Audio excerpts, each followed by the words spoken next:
Channel पर। और आज हम शुरू करने वाले हैं एक काफी पॉपुलर एनिमे को, जिसका नाम है जुजुत्सु काइसेन। दोस्तों, इस एनिमे को भी मापा स्टूडियो ने ही एनिमेट किया है और इसके सीजन 1 में टोटल 24 एपिसोड्स हैं। बाकी फैंटेसी एक्शन एनिमेस की तरह इसमें भी कर्स स्पिरिट्स यानी शैतान होते हैं, जिन्हें मारने का काम जुजुत्सु सॉर्सरर्स करते हैं। तो चलिए जानते हैं इसकी कहानी को एपिसोड नंबर 1 के साथ, जिसका नाम है रियोमेन सुकुना। कहानी की शुरुआत होती है एक हाई स्कूल के लड़के यूजी इतादोरी से, जिसकी आंखें खुलती हैं और वो देखता है कि उसके हाथ रस्सियों से बंधे हुए हैं। साथ ही उसके सामने एक अजीब सा बंदा बैठा है, जिसकी आंखों पर पट्टी बंधी है और वो दोनों ही एक ऐसे कमरे में बैठे हैं जहां हर तरफ ताबीज लटके हुए थे। तभी पट्टी वाला बंदा, जिसका नाम है सातोरू गोजो, यूजी से पूछता है कि इस वक्त वो कौन है। तभी यूजी को कोई फुशिगिरो नाम का बंदा याद आता है और वो गोजो से फुशिगिरो के बारे में पूछता है। हालांकि गोजो उसे सलाह देता है कि अगर मैं तुम्हारी जगह होता तो किसी दूसरे की नहीं, अपनी चिंता करता, क्योंकि यूजी इतादोरी जल्द ही तुम्हें मौत के घाट उतार दिया जाएगा।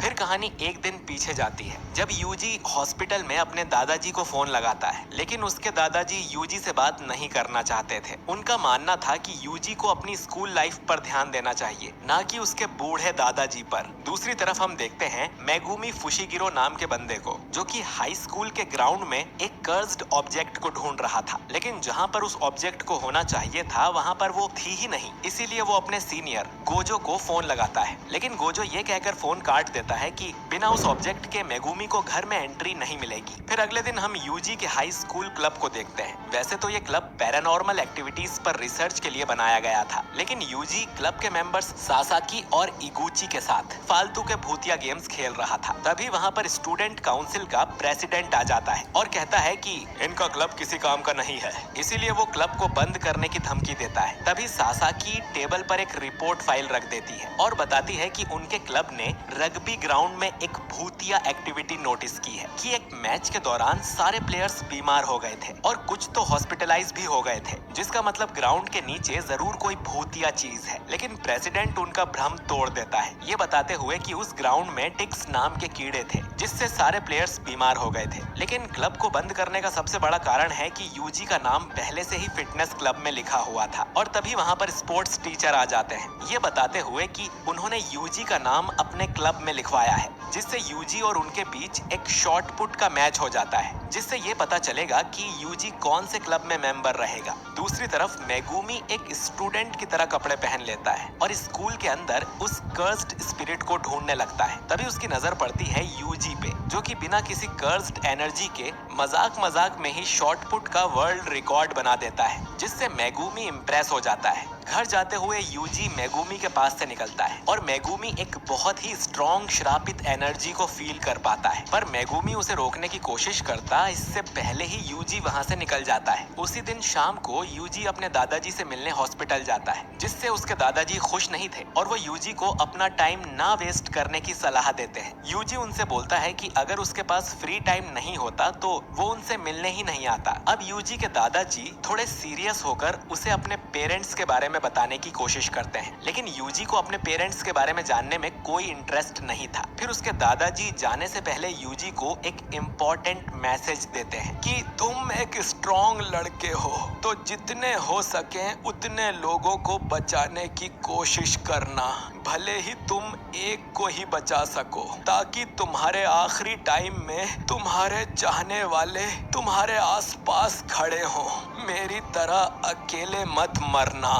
और ये कहते ही यूजी के दादाजी की डेथ हो जाती है, लेकिन यूजी बिल्कुल दुखी नहीं था, क्योंकि उन्हें एक प्रॉपर डेथ मिली है। फिर वो नीचे लॉबी में पेपर वर्क कंप्लीट करने जाता है और वहीं पर मेगुमी जुजुत्सु टेक के कपड़ों में यूजी से कुछ सीरियस बात करने पहुंच जाता है। वो यूजी से इस कर्स्ड यानी श्रापित ऑब्जेक्ट को लौटाने के लिए बोलता है, जो कि उन्हें स्कूल के ग्राउंड में मिला था। तभी यूजी को याद आता है कि ये चीज तो उसने ही चुराई थी, लेकिन इसमें इतनी बड़ी बात क्या है, जिस पर मेगुमी उसे कर्स्ड पावर का सीक्रेट बताता है। हर साल 10,000 से भी ज्यादा लोग बस गायब हो जाते हैं और इसका कारण किसी को नहीं पता। उन लोगों की मौत का कारण है कर्सेस। जब इंसानों से निकली बहुत ज्यादा नेगेटिव नेगेटिव एनर्जी एक जगह पर इकट्ठा हो जाती है तब कर्सेस का जन्म होता है। इसीलिए स्कूल्स और हॉस्पिटल्स जैसी जगह पर कर्सेस का होना आम बात है। और जो यूजी को कर्स्ड ऑब्जेक्ट मिली है वो भी ऐसी ही है, लेकिन बहुत ही खतरनाक, क्योंकि समय के साथ साथ जिस ताबीज से उसे सील किया गया था वो भी अब तक बहुत कमजोर हो गया है। जिसके बाद यूजी कर्स्ड ऑब्जेक्ट का खाली बॉक्स मेगुमी को दे देता है, ये बताते हुए कि जो चीज इसमें थी वो तो अभी उसके दोस्तों के पास है और शायद वो उसे खोलने की भी बात कर रहे थे। जो सुनकर मेगुमी के पैरों तले जमीन खिसक जाती है। मेगुमी उसे बताता है कि उसके दोस्त मरने वाले हैं।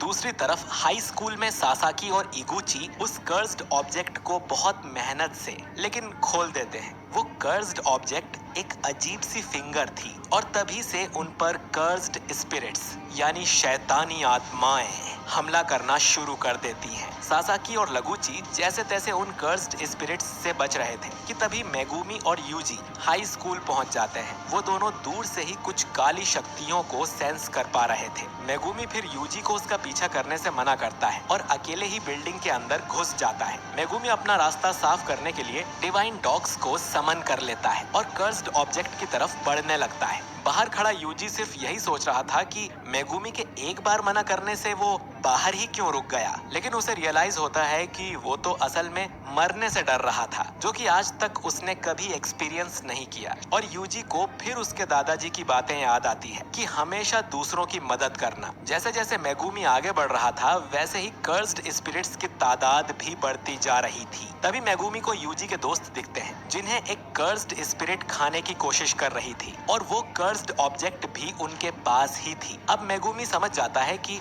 बहुत देर हो गई है और वो उस कर्स्ड ऑब्जेक्ट के साथ स्टूडेंट्स को नहीं बचा पाएगा कि तभी कांच तोड़कर वहां पे यूजी पहुंच जाता है और अपनी सुपर ह्यूमन स्ट्रेंथ से उस कर्स्ड स्पिरिट को मारकर सासाकी और इगुची को बचा लेता है, क्योंकि वो समझ गया था कि उसके दादाजी की नेचुरल डेथ थी, लेकिन इस टाइप की डेथ किसी की भी नहीं होनी चाहिए। अब क्योंकि स्टूडेंट्स सेफ थे इसीलिए मेगुमी एक ही झटके में उस कर्स्ड स्पिरिट को खत्म कर देता है। फिर यूजी मेगुमी से इन डॉग्स के बारे में पूछता है जो कि मेगुमी के शिकिगामी हैं, जिस पर मेगुमी थोड़ा कंफ्यूज होता है कि यूजी इन्हें कैसे देख सकता है। यूजी बताता है कि वो काफी ज्यादा डर गया था, लेकिन वो नहीं चाहता था कि उसके दोस्त ऐसी मौत मरे। यूजी फिर मेगुमी से उस कर्स्ड ऑब्जेक्ट के बारे में पूछने ही वाला था कि तभी ऊपर सीलिंग से एक बड़ा सा हाथ निकल कर आता है और बस वो यूजी को कुचलने ही वाला था कि मेगुमी उसे धक्का देकर बचा लेता है, लेकिन खुद उस हाथ के नीचे आ जाता है। मेगुमी अपने दूसरे शिकिगामी नुए को बुलाने ही वाला था कि वो कर्स्ड स्पिरिट उसे उठाकर दीवार पर फेंक देती है, जिससे डिवाइन डॉग्स भी गायब हो जाते हैं। और इससे पहले कि वो शापित आत्मा मेगुमी को मार पाता, यूजी इस फाइट में कूद पड़ता है और उस कर्स्ड स्पिरिट से लड़ने लगता है। भले ही यूजी के पास कमाल की पावर्स थी, लेकिन एक नॉर्मल ह्यूमन बिना किसी कर्स्ड एनर्जी के कर्स्ड स्पिरिट को नहीं हरा सकता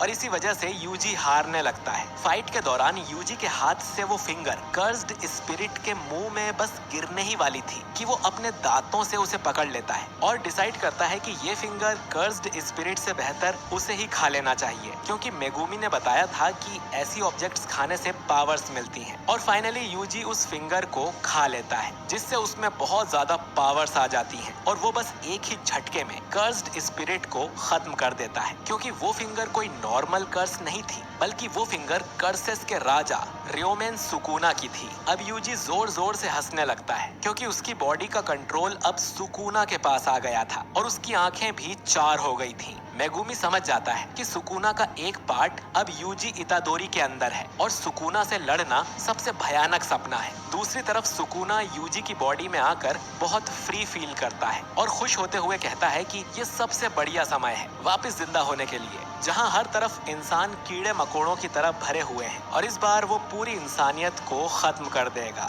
लेकिन तभी यूजी अपनी बॉडी पर वापस कंट्रोल लेने लगता है और यूजी की इस विल पावर को देखकर सुकुना भी हैरान हो जाता है, क्योंकि किंग ऑफ कर्सेस को अपने कंट्रोल में लेना कोई आम बात नहीं है। तभी मेगुमी कहता है कि जुजुत्सु रेगुलेशंस के तहत वो यूजी इतादोरी को मार देगा, जो सुनकर यूजी कंफ्यूज हो जाता है।